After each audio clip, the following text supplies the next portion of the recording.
এই খারাপ অভ্যাসগুলো আপনার মা বোন মেয়ে বউ, মা বোন মেয়ে বউ এই চারজনের মধ্যে আছে কিনা দেখুন।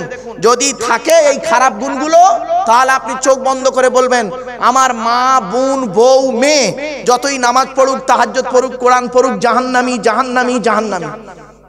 কি কি শুনে নিন, আমি বলিনি, আল্লাহ নবী বলেছে গো বাপ। আল্লাহ নবীর কাছে একদিন সাহাবীরা জিজ্ঞাসা করলেন, ইয়া রাসূলুল্লাহ, ইয়া হাবিবাল্লাহ, হুজুর জাহান্নামী নারীদের পরিচয়টা কি একটু বলুন। আল্লাহর নবী বললেন, জাহান্নামী নারীদের প্রথম পরিচয় হলো ওই নারী হলো জাহান্নামী,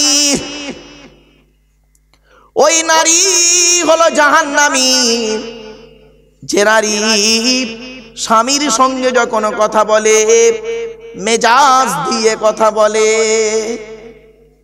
ভাষাটা বুঝতে পারলেন? মেজাজ দিয়ে কথা বলে।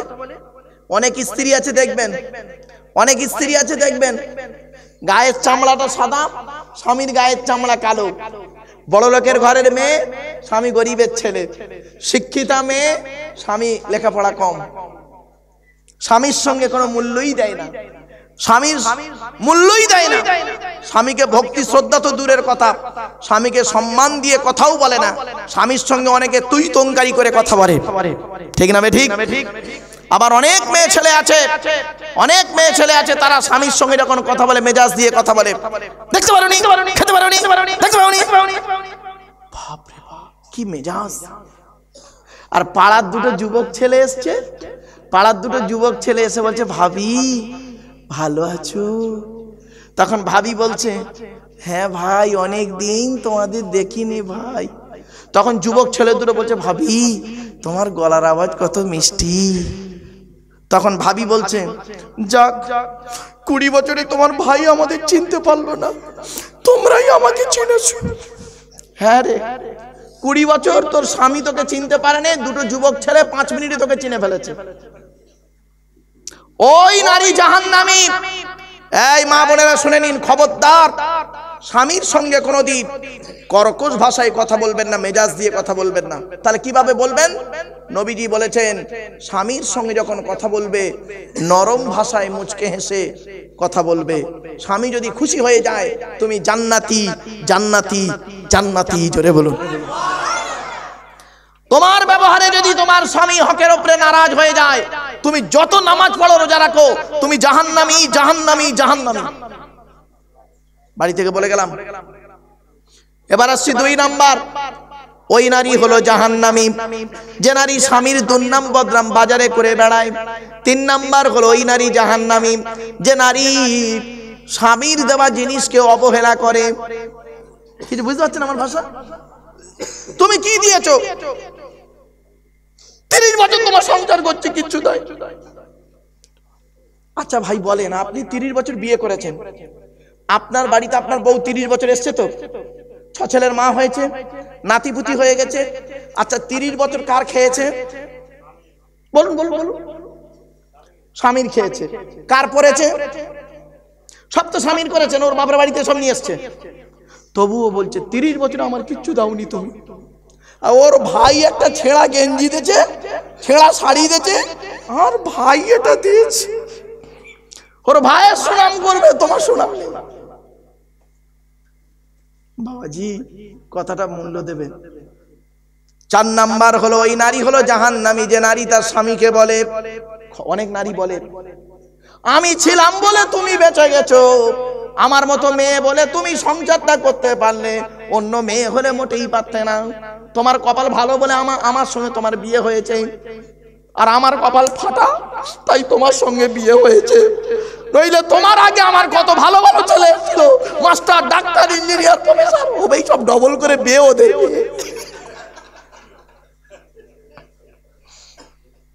কথাটা ভাববেন, বাড়ি থেকে ভাববেন, কথাগুলো শুনতে হয়তো খারাপ লাগছে। মা বোনদের বলে যাচ্ছি, মায়েরা বোনেরা স্বামীর প্রতি ভালোবাসা রাখবেন। স্বামীদেরকে বলে যাচ্ছে আপনি আপনার স্ত্রীর প্রতি ভালোবাসা দেবেন। এটাই হলো রাসূলুল্লাহর হাদিস। অসুবিধা হচ্ছে না? আর কয়েক মিনিট সময় দিন।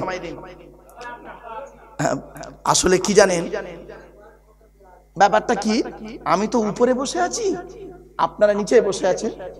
না না, ঠান্ডা নয়।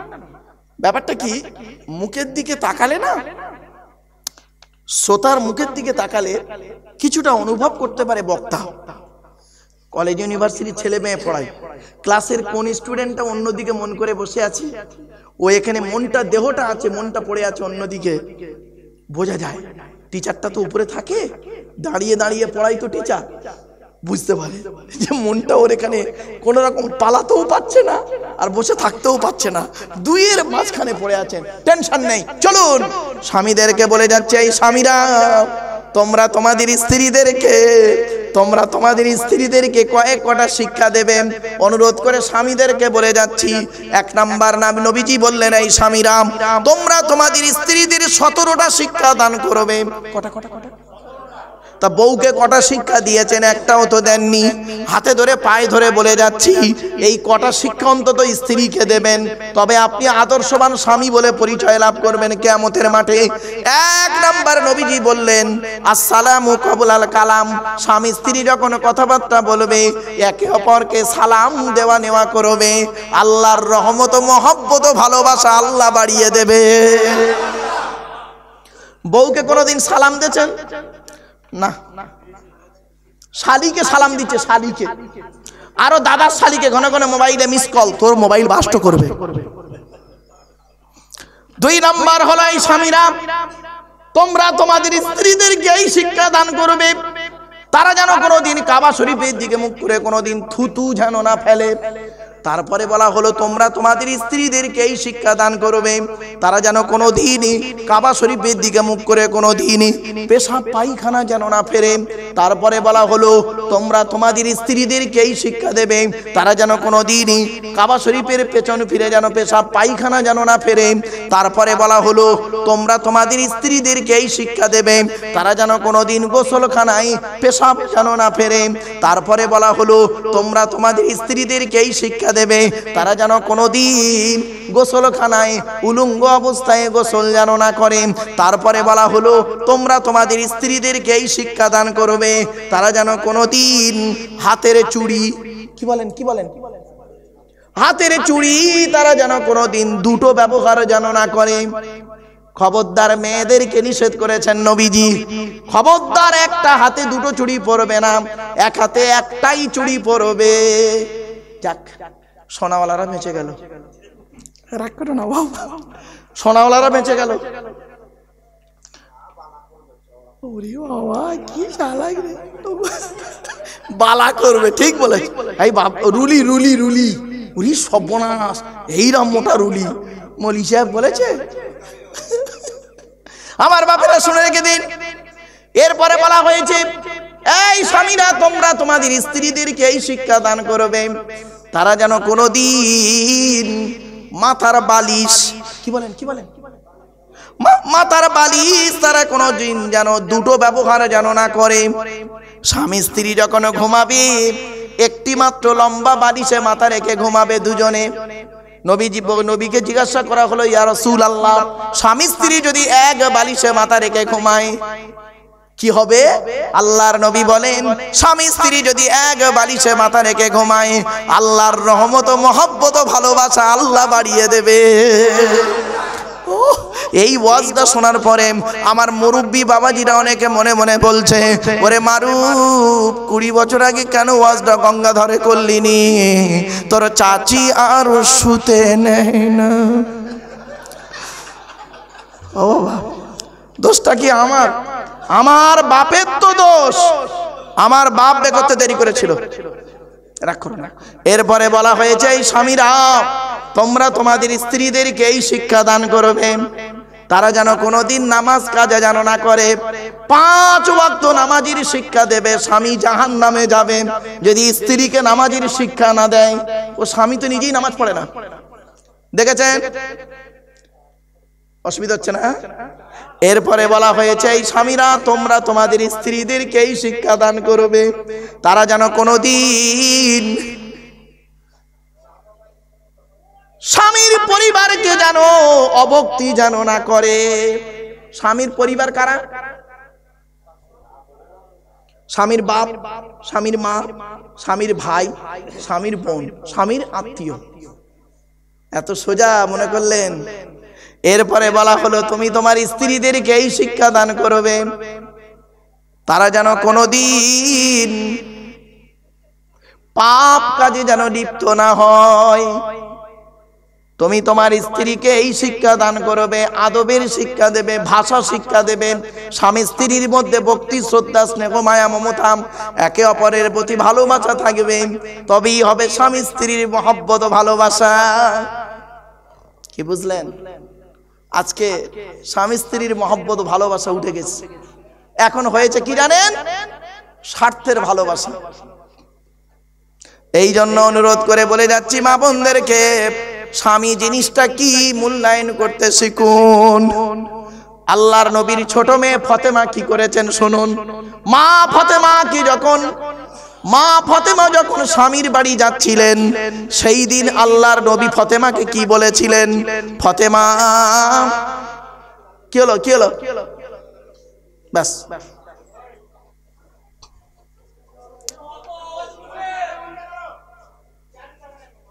ওরে ভাই আর 2 মিনিট, আর 2 মিনিট।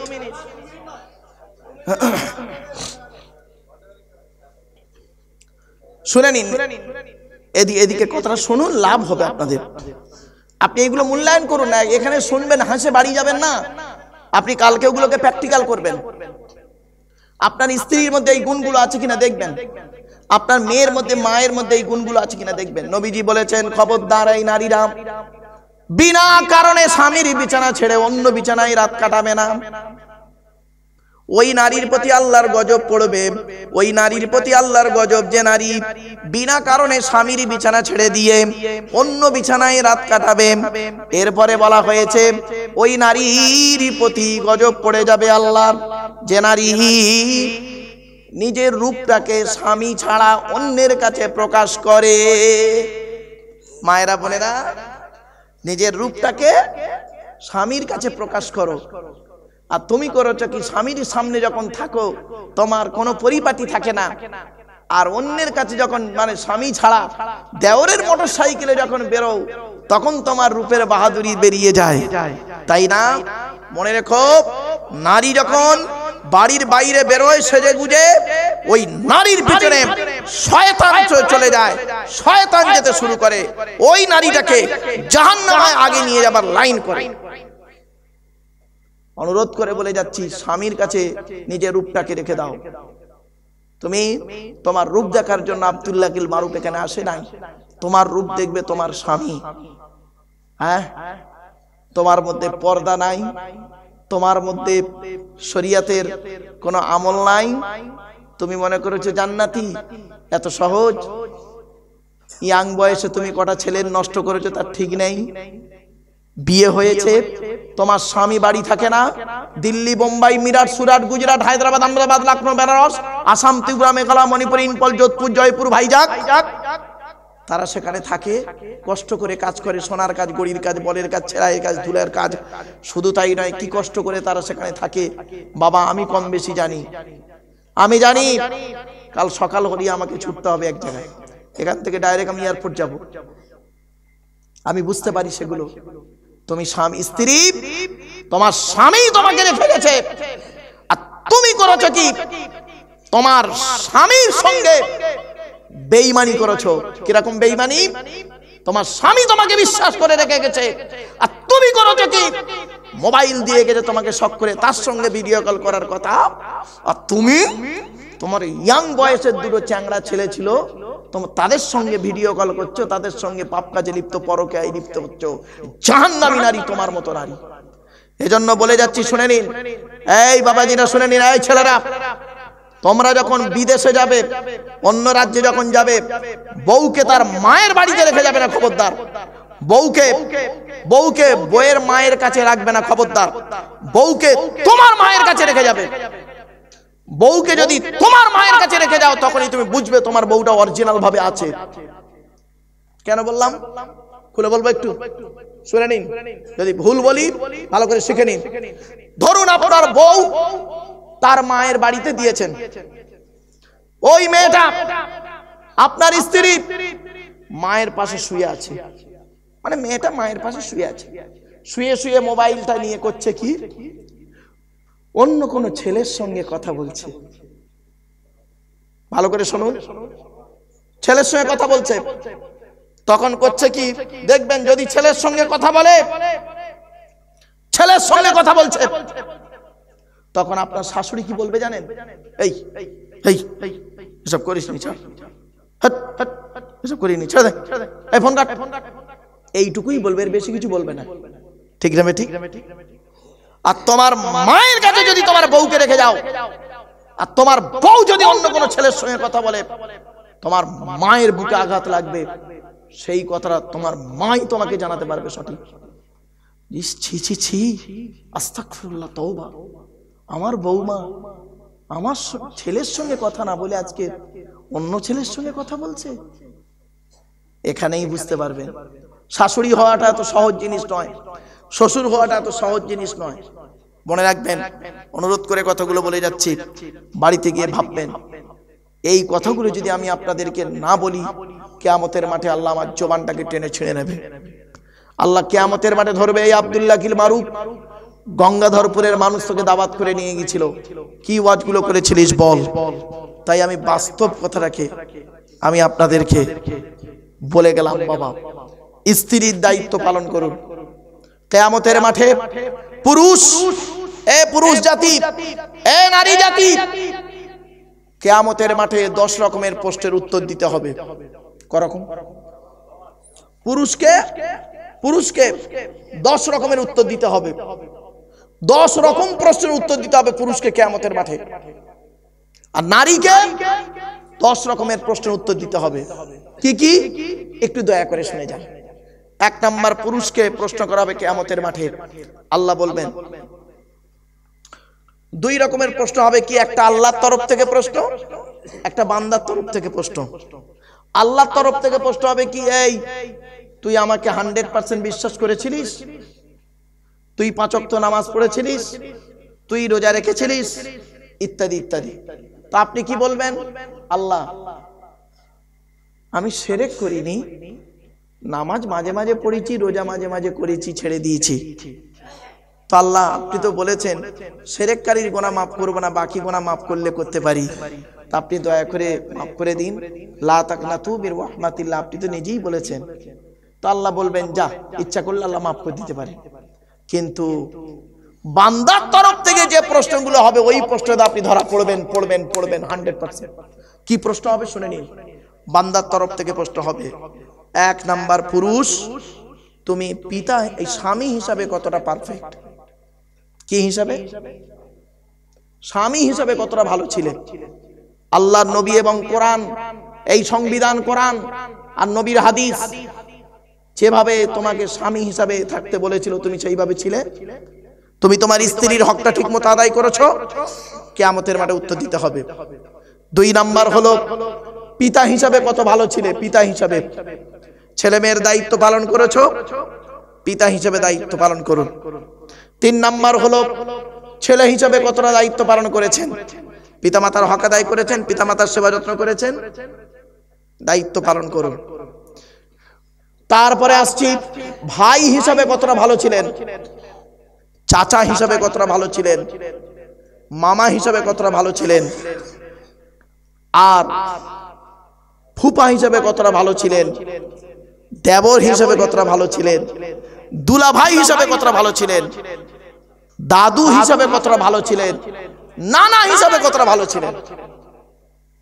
এই 10টা প্রশ্ন। আপনি তো বাপ হিসেবেই ভালো নেই,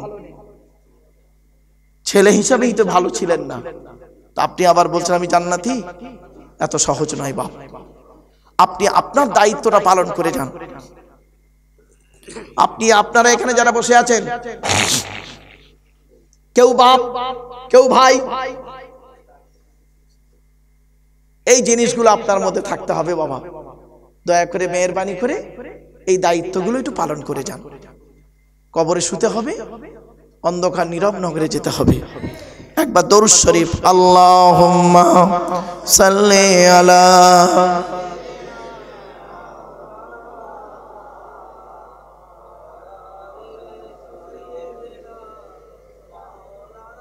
কালেকশন করতে হবে নাকি? কালেকশনের ব্যাপার নেই তো? আলহামদুলিল্লাহ, এতক্ষণ আপনাদের কাছে আলোচনা করলাম, বিভিন্ন দিক নিয়ে কথা বললাম। বাপেরা, একটু নবীর শানে একটু দাঁড়িয়ে একটু সালাতু সালাম পাঠ করা যাবে? হ্যাঁ, ইয়া নবী, সালামটা পাঠ করো না।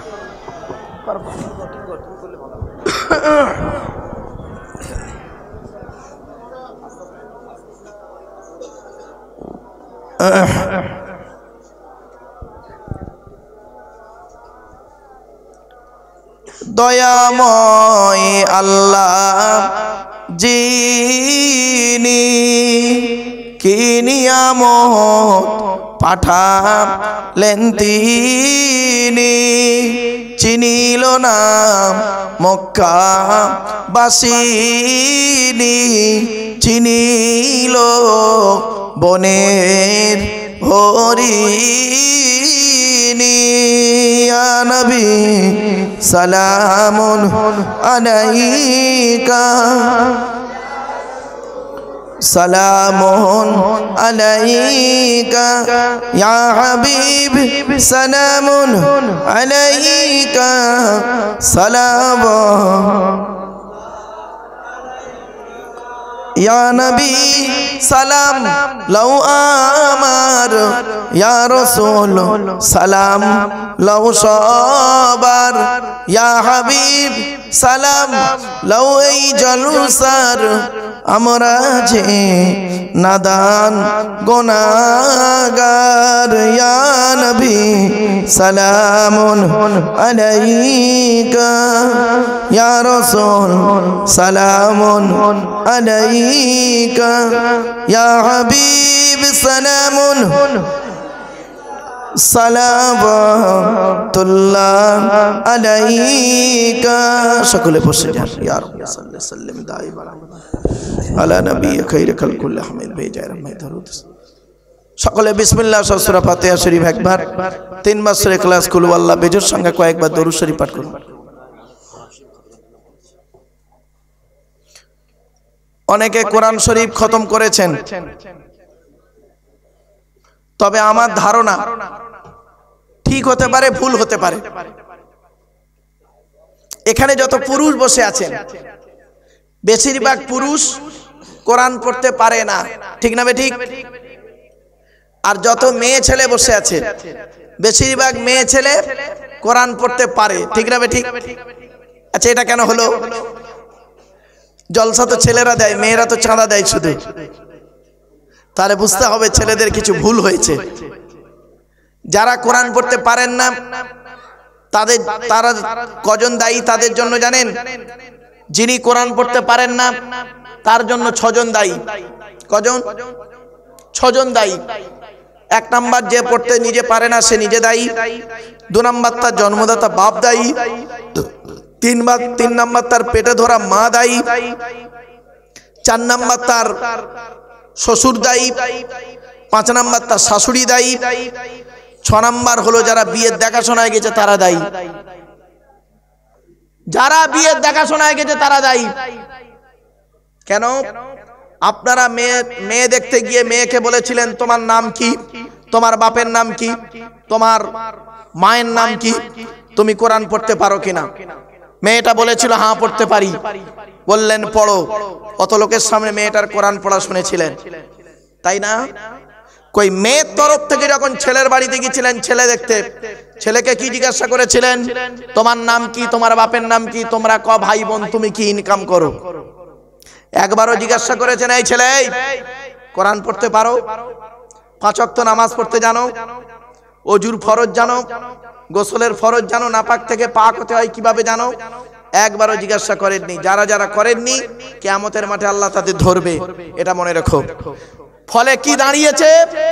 এখন দাঁড়িয়েছে এটাই, মেয়ের বাপেদের মাথায় ঢুকে গেছে আমার মেয়েকে যাই করাই তাই করাই, কিন্তু কোরআন শরীফ পড়াতেই হবে। তাই মেয়ের বাপেরা দেখবেন মেয়েদের কোরআন শরীফ পড়িয়ে নিচ্ছে, ইমাম সাহেবের কাছে হোক বা কারোর কাছে হোক। আর ছেলের বাপেদের মাথায় ঢুকে গেছে আমার ছেলে কোরআন পড়ুক আর না পড়ুক অসুবিধে নেই, টাকা থাকলেই হবে, টাকা থাকলেই হবে, টাকা থাকলেই হবে। ফলে দাঁড়িয়েছে কি 30 বছর পরে এটাই দাঁড়ালো বুড়োরা কোরআন পড়তে পারে না আর মেয়েরা কোরআন পড়তে পারলো। এজন্য অনুরোধ করে বলে যাচ্ছি বাবা, কোরআন শরীফ পড়া শিখতে মাত্র 2 মাস সময় লাগে। 30 মিনিট করে সময় দেবেন, প্রতিদিন 30 মিনিট করে সময় দেবেন, 2 মাসের মধ্যে কোরআন পড়া শিখে যাবেন। অনুরোধ করে বলে যাচ্ছি বাবা, সকলে পড়তে থাকুন। যারা যারা কোরআন শরীফ পড়েছেন সকলে শামিল হবেন এই দোয়াতে।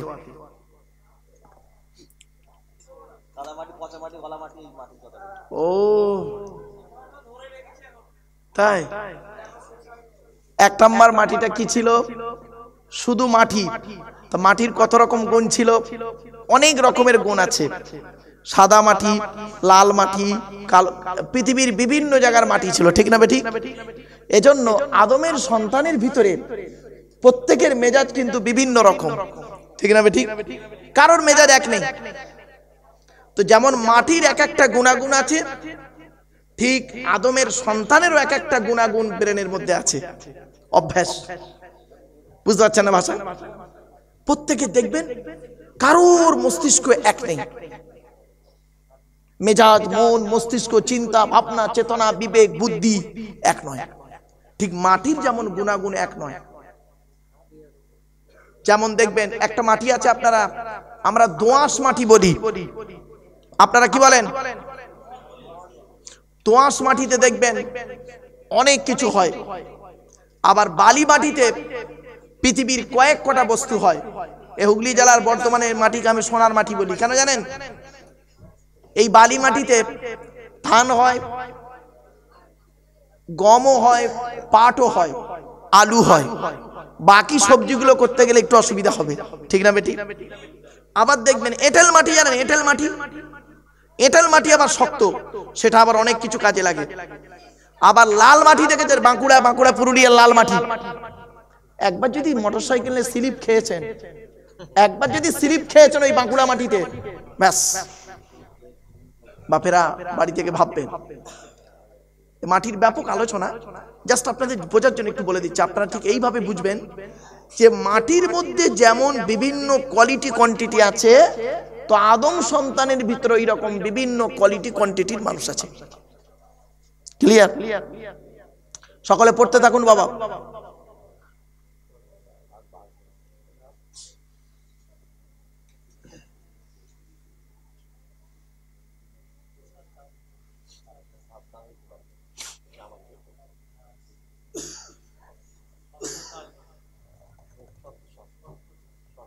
ছত্রসাল, তার মানে ছত্রসালটা হচ্ছে আপনার তারকেশ্বর থানা না? জানেন কোনটা কোনটা?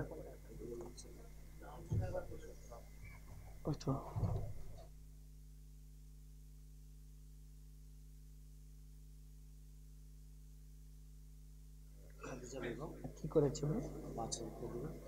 খাদিজা বেগম?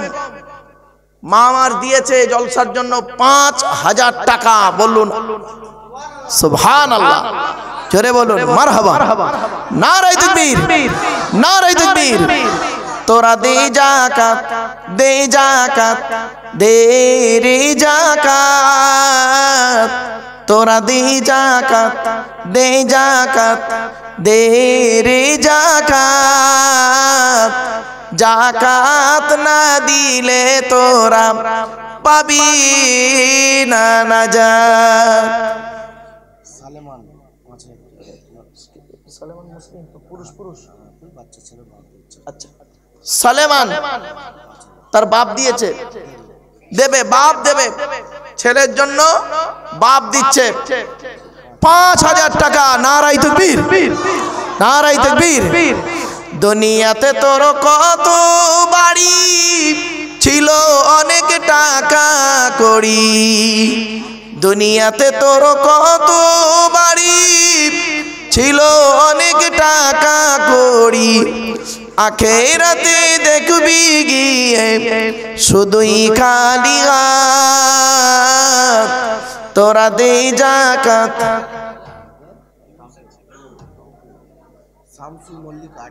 শামসুল মল্লিক 8000 টাকা দিয়েছে। নারাই তাকবীর। সাজিদা তার বাপ দিয়েছে, হ্যাঁ তার বাপ দিয়েছে 5000 টাকা। নারায়ে তাকবীর।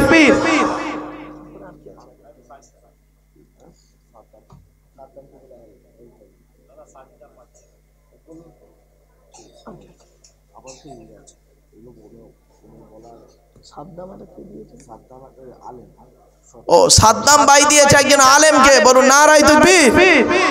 আমার বাপেরা, আল্লাহ অনেক দান আপনাদের দিয়েছেন, এই জলসা অনেক দান করেছেন, সকলে মোনাজাতে শামিল হবেন। বাবা তাবারুকটা দিয়ে দিন, তবে ডবল কেউ নেবেন না, এইভাবে কেউ নেবেন না, অসুবিধা হয়ে যাবে, একটা একটা নেবেন। শোয়েব 5000 টাকা।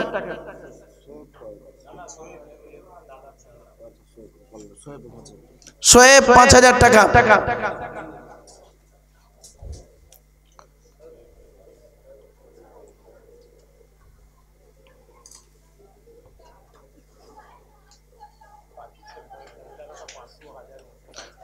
মা বোনেরা,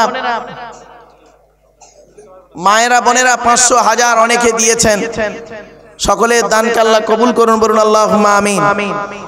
আমরা মোনাজাত করব, দেখতে দেখতে প্রায় 2.5 ঘন্টা কখন পার হয়ে গেছে, 3 ঘন্টার ধাক্কা চলছে। বাপেরা আসুন আমরা মোনাজাত করব, সকলে মোনাজাতে শামিল হবেন।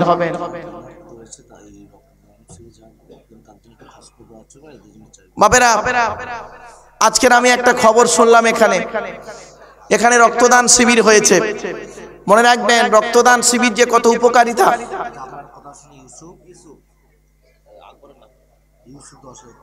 বাহ বাহ, আলহামদুলিল্লাহ। ইউসুফ বলে একজন সন্তান দিয়েছে 10,000 টাকা। নারায়ে তাকবীর। আমার বাপেরা, আল্লাহ আপনাদের দানকে কবুল করুন, বলুন আল্লাহুম্মা আমিন। বাবা এই রক্তদান শিবির আপনারা করবেন, আগামী বছর রক্তদান শিবির করবেন, সাথে সাথে আরেকটা কাজ করবেন, একটু কম্বল বিতরণ করা, গরিবদেরকে একটু কম্বল টম্বল দেওয়া, এটাও ভালো। বস্ত্র বিতরণ খুব ভালো, এটা আল্লাহ রাসূলের হাদিস। আল্লাহ নবী বলেছেন। আচ্ছা, চক্ষু পরীক্ষা এটাও খুব ভালো জিনিস, চক্ষু পরীক্ষা এগুলো খুব ভালো জিনিস। এই ভালো ভালো কাজগুলো করবেন, জলসা শুধু করবেন না, সাথে সাথে এই কাজগুলো করবেন, সামাজিক কাজ। এগুলো হিন্দু মুসলিম দেখা দেখি নেই, এগুলো সব সকলের জন্য করবেন। আলহামদুলিল্লাহ, অত্যন্ত ভালো লাগলো বাবা আপনাদের এই চিন্তা ভাবনাটা। আপনার রক্তদান শিবির করেছেন, বস্ত্র বিতরণ করবেন, চক্ষু শিবির করবেন, সাথে সাথে চশমা দানও করবেন, সাথে সাথে অনেক কিছু করা যায়। তাই আপনাদেরকে বলছি, মানুষের উপকারের কাজ করুন, নামাজ পড়ুন, রোজা রাখুন, অর্থ থাকলে হজ করুন, যাকাত আদায় করুন, স্ত্রীর হক আদায় করুন, পিতামাতার সেবা যত্ন করুন, ভাই ভাই মিলেমিশে চলুন, প্রতিবেশীর উপকার করুন। আসুন আমরা মোনাজাত করব। আল্লাহুম্মা আমিন, আল্লাহুম্মা আমিন। রব্বানা যালামনা আনফুসানা ওয়া ইল্লাম তাগফির লানা ওয়া তারহামনা লানাকুনান্না মিনাল খাসিরিন। রব্বি জিদনি ইলমা রব্বিরহামহুমা কামা রব্বায়ানি সগীরা। রব্বুল আলামিন, সন্ধ্যা থেকে নিয়ে এখন পর্যন্ত আল্লাহ যা কিছু বলিয়েছেন, পড়িয়েছেন, শুনিয়েছেন, পড়ার মধ্যে, শোনার মধ্যে, বলার মধ্যে যদি কোনো রকমের ত্রুটি হয়ে যায়, গফফার নামের উসিলা করে মাফ করে দিন রব্বুল আলামিন। আল্লাহ আমার মায়েরা, বোনেরা, বাবাজিরা, যুবক ভাইরা, স্নেহের কচি কচি বাচ্চারা সকলে কোরআন খতম করেছেন, দরুদ শরীফ, কলমা শরীফ পড়েছেন। এখানে বসে বসে অনেক কিছু পড়া হয়েছে, বলা হয়েছে, শোনা হয়েছে। ত্রুটিগুলি ক্ষমা করে দিন আল্লাহ। যারা দান করেছেন, করছেন, করবেন, যারা রক্ত দিয়েছেন, দিচ্ছেন, দেবেন, যারা ভালো ভালো কাজগুলো করেছেন, করছেন, করবেন, সকলকে আল্লাহ কিয়ামতের মাঠে নাজাতের ওসিলা বানায় দেবে। আল্লাহ আমার ভাইরা তাবারুকের ব্যবস্থা করেছে, সকল ভাই তাবারুক পেয়ে গেছে, আর কাউকে তাবারুক পেতে বাকি নেই। আল্লাহ সকল ভাই তাবারুক পেয়ে যাওয়ার পরেও আল্লাহ আমরা হাত তুলেছি। আল্লাহ আমাদের এই তাবারুককে আপনি বরকত দান করুন। আল্লাহ রব্বুল আলামিন দয়া করে, মেহেরবানি করে আল্লাহ সওয়াব দিয়ে থাকেন। বাবা আদম থেকে নিয়ে এখন পর্যন্ত যত নবীন, সিদ্দিকিন, শুহাদা, সালিহিন, তাবিঈন, তাবিঈন, আইম্মায়ে মুজতাহিদিন, কুল মুসলিমিন আল মুসলিমা, মুমিনিন আল মুমিনা, হুজুরদের আরওয়াহ মুবারকের সওয়াবটুকু পৌঁছায় দিন। तमाम अम्बिया इकराम, औलिया इकराम, उलमा इकराम, मुहद्दिसिन, मुफस्सिरिन, मुहक्किकिन, उसूलिन, फकीहिन সকলের আরওয়াহ মুবারকের সওয়াবটুকু পৌঁছায় দিন। রব্বুল আলামিন দয়া করে মেহেরবানি করে আল্লাহ এই জলসায় যারা দান করেছেন, করছেন, করবেন, কিয়ামতের দিন নাজাতের ওসিলা বানায় দেবেন। রব্বুল আলামিন কেউ দিয়েছেন গরু, কেউ দিয়েছেন চাল আলু, কেউ দিয়েছেন মাইক জেনারেটর থেকে শুরু করে কেউ বক্তা, যে যা দিয়েছেন আল্লাহ আপনি কবুল করে নিন। রব্বুল আলামিন দুপুরে খাওয়া দাওয়ার ব্যবস্থা ছিল আল্লাহ, সেগুলোকেও কবুল করে নিন আল্লাহ। এই 2 দিন ব্যাপী রক্তদান শিবির থেকে শুরু করে যা কিছু হয়েছে আল্লাহ আপনি সবগুলোকে কবুল করে নিন। ত্রুটি হয়ে গেলে ক্ষমা করে দিন আল্লাহ। রব্বুল আলামিন আমাদের বাম্মা, দাদা, দাদি, নানা, নানি, খালা, খালু, ফুফা, ফুফু, মামা, মামি, শ্বশুর, শাশুড়ি, ছেলে মেয়ে, স্বামী স্ত্রী কবরস্থ হয়ে আছে যারা, সকলের জিন্দেগির গুনাহ সবকে মাফ করে দিন আল্লাহ। যারা হায়াতে আছেন হায়াতে তৈয়বা দান করুন, তাদের খেদমত করার তৌফিক দান করুন আল্লাহ। আমাদের সকলের ঋণ থেকে মুক্তি করে দিন, কন্যাদায়কে দূর করে দিন, সুপাত্র মিলায় দিন। চাষাবাদ, রুজি রোজগার, ব্যবসা বাণিজ্যে, কাজ কারবারে বরকত দান করুন। হালালকে গ্রহণ করা, হারামকে বর্জন করার তৌফিক দান করুন। কাফেরদের মোকাবেলা ইসলামকে জয়ী করে দিন। ভাই ভাইয়ের মহব্বত, স্বামী স্ত্রীর মহব্বত, বাপ বেটার মহব্বত, পাড়া প্রতিবেশীর মহব্বত, ভক্তি শ্রদ্ধা সম্মান বজায় রাখার তৌফিক দান করুন আল্লাহ। আমি অতম গুনাহগার, আমার সঙ্গে কত আলিম, হাফেজ, হাজি, গাজী, জ্ঞানী, গুণী, বুদ্ধিজীবী মানুষেরা, বাবাজিরা, যুবক ভাইরা, স্নেহের কচি কচি বাচ্চারা, মা বোনেরা হাত তুলেছে আল্লাহ। যারা হাতকে ভালোবাসেন তারা হাতের উসিলা করে আমাদের দোয়াকে কবুল করে দিন আল্লাহ। কোরআন হাদিস বা কিয়াস মোতাবেক আলোচনা করা, বলা, আমল করা তৌফিক দান করুন আল্লাহ। যেটা উদ্দেশ্য নিয়ে হাত তুলেছেন সকলের মনের কামনা বাসনা আপনারা মনে মনে আল্লাহর কাছে চান। রব্বুল আলামিন দয়া করে মেহেরবানি করে আল্লাহ আপনি কবুল করে নিন, এই জলসাকে কবুল করে নিন। যারা দান করেছেন, করছেন, করবেন সকলকে কবুল করে নিন। প্রত্যেককে নামাজি মুত্তাকি বান্দা বানায় দিন, রোজাদার বান্দা বানায় দিন। জুমার দিনে, রমজান মাসে মৃত্যু দান করুন আল্লাহ। ঈমান নিয়ে থাকার, ঈমান নিয়ে কবরে যাওয়ার তৌফিক দান করুন আল্লাহ। ভাই ভাইয়ের মহব্বত, স্বামী স্ত্রীর মহব্বত, বাপ বেটার মহব্বত, ভক্তি শ্রদ্ধা সম্মান বজায় রাখার তৌফিক দান করুন। ইমাম, মুয়াজ্জিন, মুক্তাদি, মুসল্লি সুসম্পর্ক বজায় রাখার তৌফিক দান করুন। সভাপতি, সেক্রেটারি, জলসার সভাপতি, সেক্রেটারি, চেয়ার কমিটি, বক্তা, শ্রোতা সকলকে আল্লাহ আপনি কবুল করে নিন। اللهم إني أعوذ بك من الهم والحزن وأعوذ بك من العجز والكسل وأعوذ بك من الجبن والبخل وأعوذ بك من غلبة الدين وقهر الرجال سبحان ربك رب العزة عما يصفون وسلام على المرسلين والحمد لله رب العالمين واجعل آخر كلامنا عند الموت لا إله إلا الله لا إله إلا الله لا إله إلا الله محمد رسول الله السلام عليكم